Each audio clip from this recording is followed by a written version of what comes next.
Yes guys, you join us this week with a nice new fresh project, nice easy one.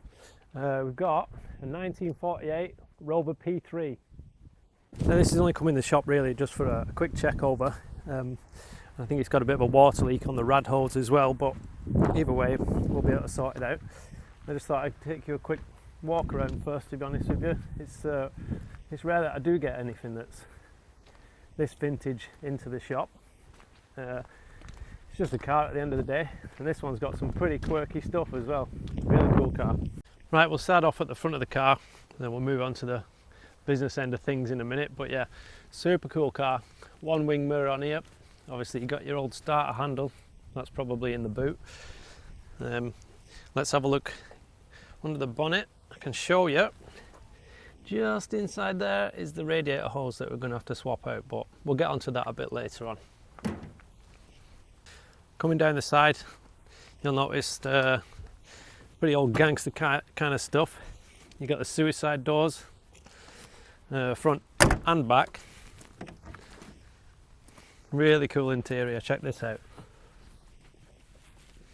Yeah, mega cool car. You'll see the old sun visors, and it's got us in there. Hey! Factory sunroof. I'm not going to try and open that because that's just opening a tin of worms, I guess. You got all your cool gauges in here. Got your petrol, a clock, no rev counter from back in the day. But yeah, pretty cool thing. What I was quite interested in was this gear stick. It's got an old reverse release button on it as well for 1948. That's pretty modern. Must have been way ahead of the time, these guys, coming round. It's got the old school blind in the back, which is mega. I'll show you how that works. Okay, so jumping in. If you pretend that you're the nice chauffeur driving along in this thing, if your passengers fancy a bit of privacy in the back, you'll see the string that goes all the way up there, and it comes all the way back to this little thing here. So check this out.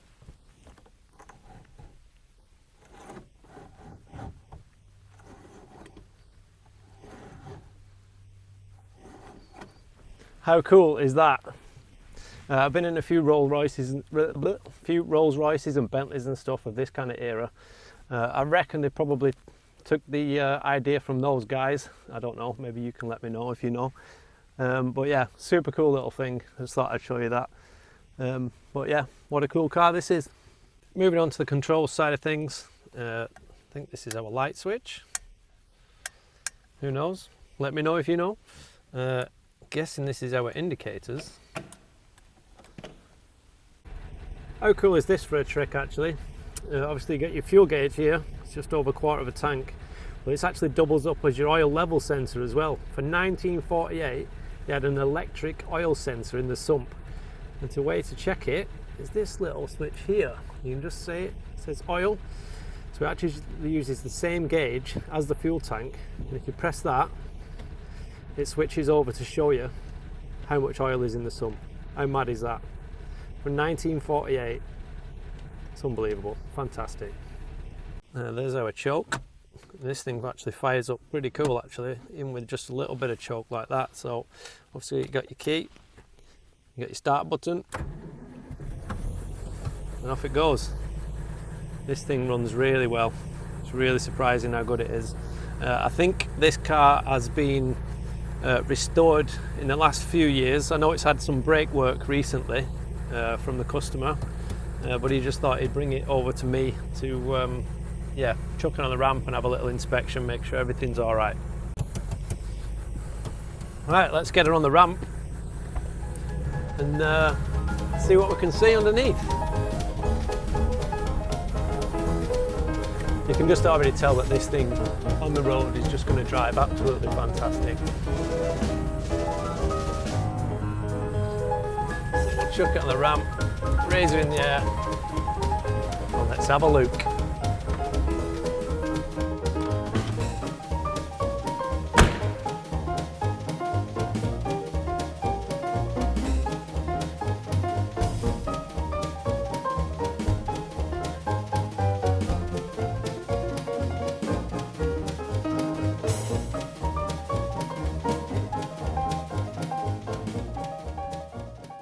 Okay folks, you join us up and underneath the car and let's have a nice look around.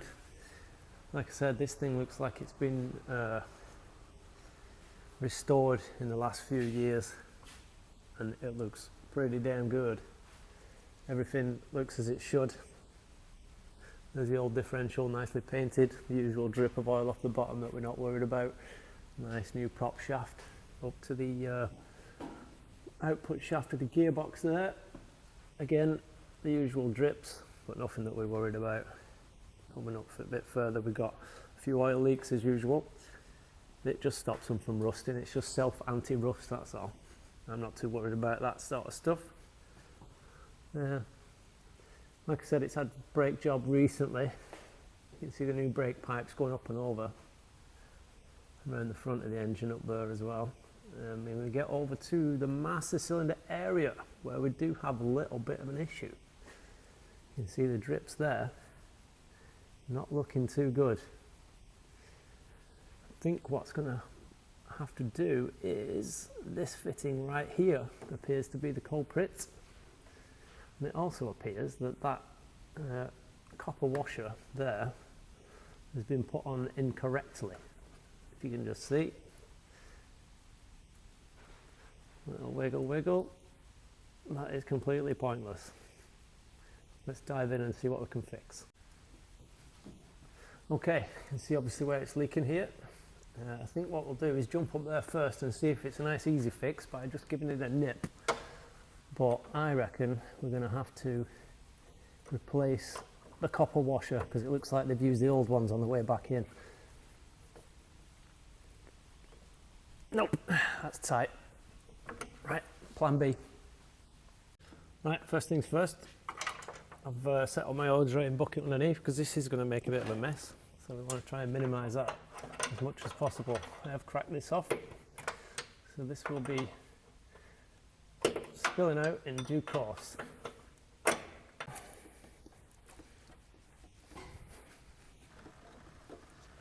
Try not to get my hands in it, it's pretty gross. There she goes. Oh baby.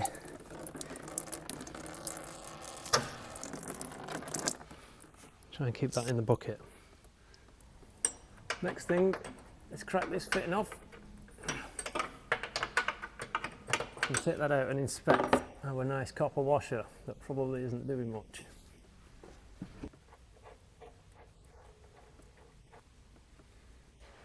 There's one fitting, and the copper washer. As you can see, that copper washer has seen better days. Looks like I reused the old one and possibly even damaged it on the way in. Lord only knows why this one's on the top, that one's buggered as well, but that doesn't actually work with this. So I think what's happened is that's been put back in the wrong way. Yeah, that's exactly what's happened. So as you can see, that's got a little taper inside it there, up inside there.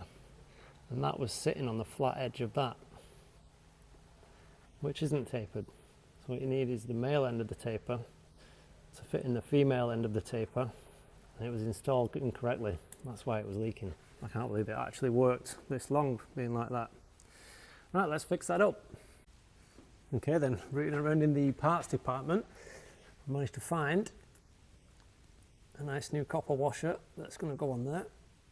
Fits absolutely perfectly, so we'll slip that in first, tighten that down, and then the taper will be able to sit on the top pipe. This is just a nice example really. I love it when people obviously work on their own cars, that's what it's all about, super cool. But it's always right to maybe get a professional just to have a look over it once you've finished. Especially with stuff like brakes, because that's a major safety issue really. If you're driving down the road and your brakes fail because you didn't put them on properly, then yeah, not cool man. Yeah, let's get that pipe on.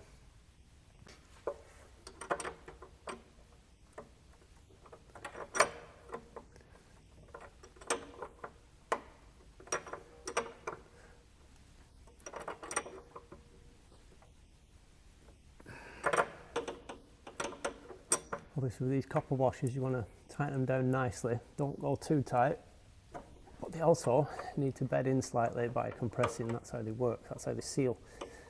So as you can see, it's nipped now, but I'm going to give it one last little shove. And that's in. That's nicely on. And finally, we can raise our feed pipe back into place. This time it's actually going to fit properly. As you can see, it seats on the top of that taper really quite nicely. It sits up there. And obviously I can just nicely screw this on. Before I put it back on, I had the wire wheel on this fitting, cleaned all the mating surfaces, obviously all the threads and everything, made sure they're all nice. That's why it's going back on so lovely.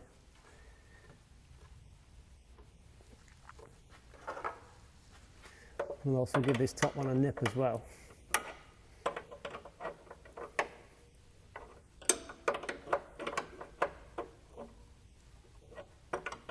And hopefully we're going to have no more leaks.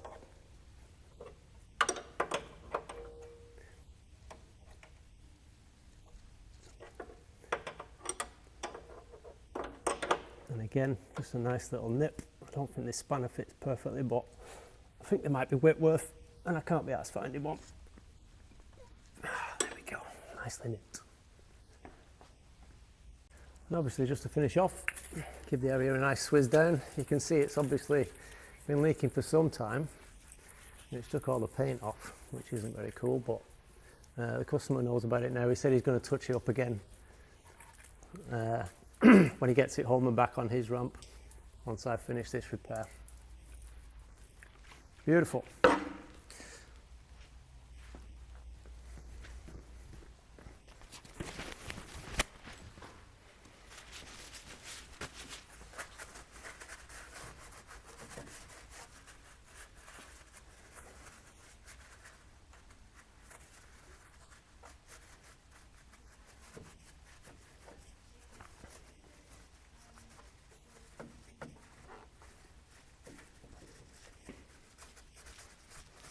And that's it, job done.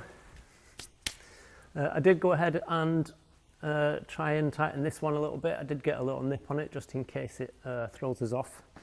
Once I've obviously topped up the fluid reservoir, I will come back and check it tomorrow and just make sure we've got no leaks where they were and make sure it's all good to go. Oh, while I was under here as well, I did notice this very strange placement of a split pin. It's obviously holding in the pin for the master cylinder push rod. Looks like somebody's just sort of chucked it through and let it all dangle. That's not the way it should be. Let's sort that out, shall we? Strange. Ta-da, nice and safe. Okay, you join us back on the floor where we can open this up and obviously fill up the brake reservoir. Let me get the trusty old walking stick.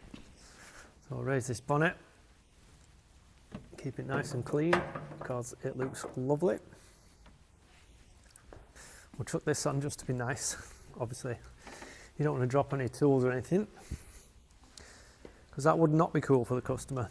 Imagine having to ring him up and say, sorry, I dropped a spanner on your paintwork. Not cool. This is obviously our brake master cylinder reservoir, which is now empty, so I'm going to be super careful filling this back up with some nice new brake fluid. And again, for extra precaution, I'm going to wrap this around it because the last thing you want is to get any brake fluid on your paintwork, especially when it's not your own car. And as usual, we'll use the trusty EP90s to fill up the brake fluid.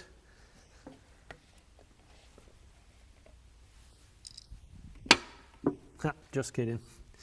It's brake fluid really, don't worry. It's been washed out. I just find it as a perfect decanter, that's all. So we'll top this up nicely. And we shouldn't have to bleed the brakes. Taking off the pipe actually left a nice bit of fluid still in the master cylinder. And obviously I didn't pump it or anything, so hopefully no air's got in there. We will test for it though. Just let that bubble and settle down, make sure the level's all right. You can just see it taking the fluid Hopefully it's not coming out the bottom. And as it stopped bubbling, we'll recheck the level. It did take quite a bit, so we'll just top her up. And then we'll check for leaks in the morning.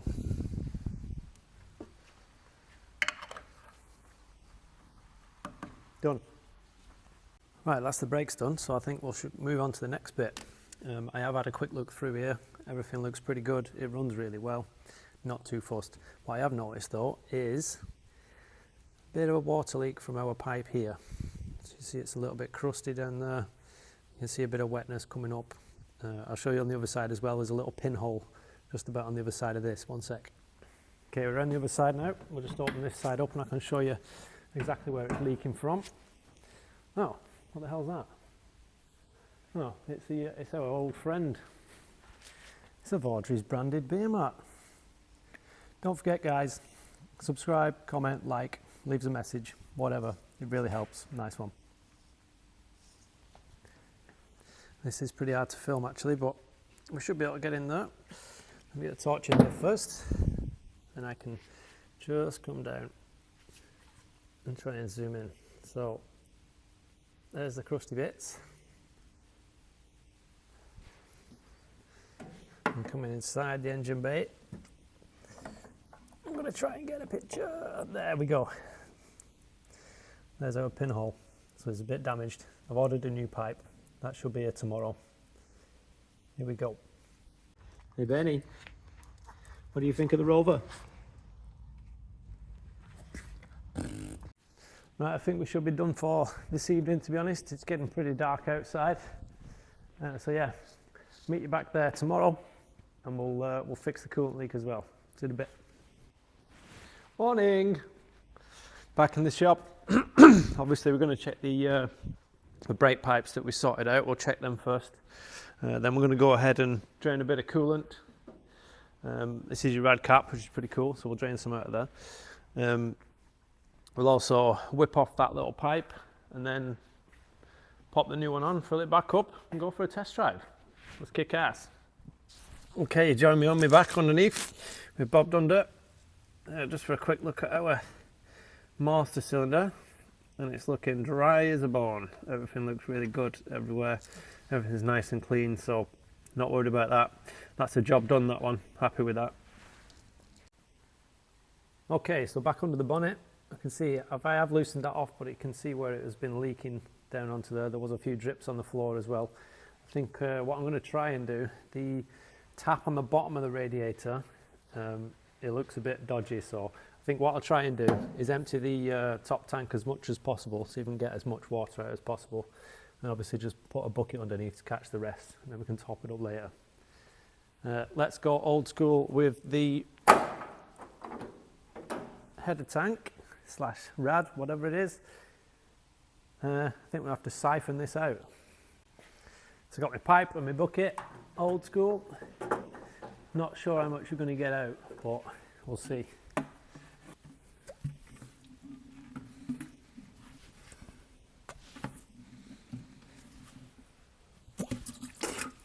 Nice.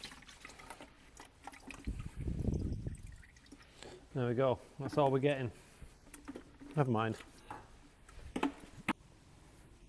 Right, now hopefully there's minimal spillage. Like I said, I've took off the bottom one. That should be able to move. There we go. We'll take off the top one as well.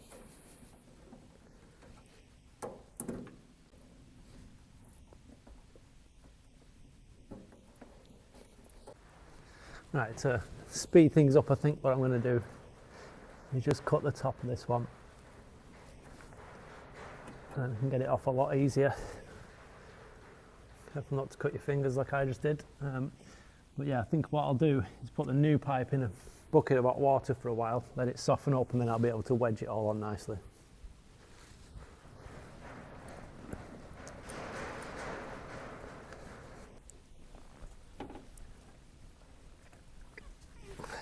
There we go.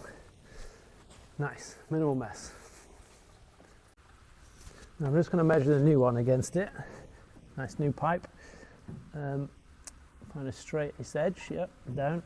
And then what I'm going to do Let's cut it just on that D there. It's the top of that D. And then we know we've got the right length. I'll show you how to cut them. Okay, now a nice little tip when you're cutting rad hoses is get your masking tape and wrap it round exactly where you want it to be. That means you get a straight line as long as the right angles meet up here and you've not got it wonky. You know, you've got a straight line right around there. And then you can just follow that line with a nice sharp blade. And you can make sure that your cut is absolutely bang on.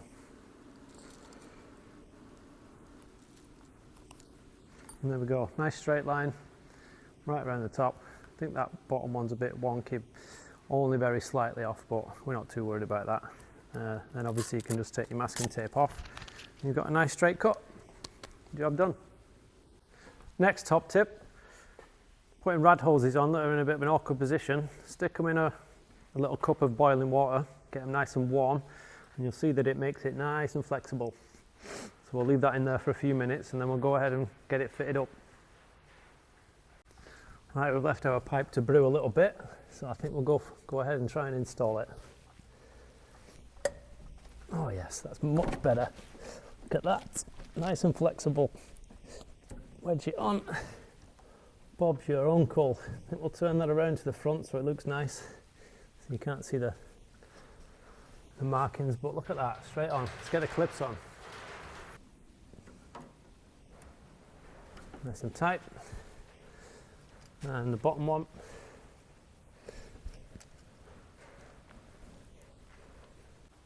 And I think with the excess fluid that's come out of it, I think we'll just chuck the rest of our hot water on there. Let it just give it a bit of a rinse across the front of the engine, just to let it all get rid of the excess coolant. And there we go, one top rad hose fitted. Let's get the coolant topped up.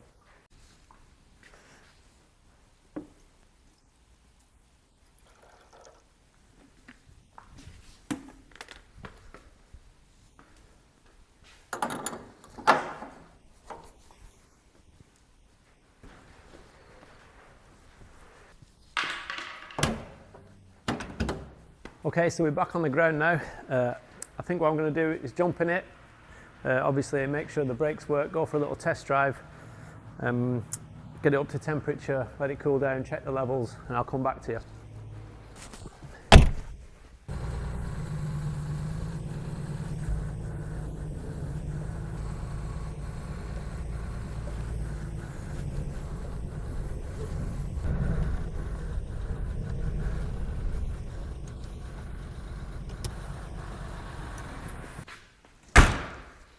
And there we have it, guys, our Rover P3, 1948, Rover 75, whatever you want to call it, in for a couple of little minor jobs.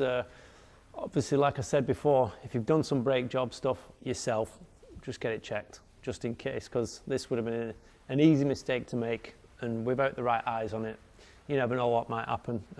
Obviously, the coolant pipe as well, that had a little pinhole in it. It probably wouldn't have mattered too much as long as you top up the bloody water, but it's not cool to have a water leak, is it? So it's always best to swap stuff out for nice new stuff anyway. So yeah, if you've really liked this kind of stuff, subscribe, chuck a comment, like the video as well, and yeah, stick around if you want to see more cool stuff. I'll see you on the next one. Nice one.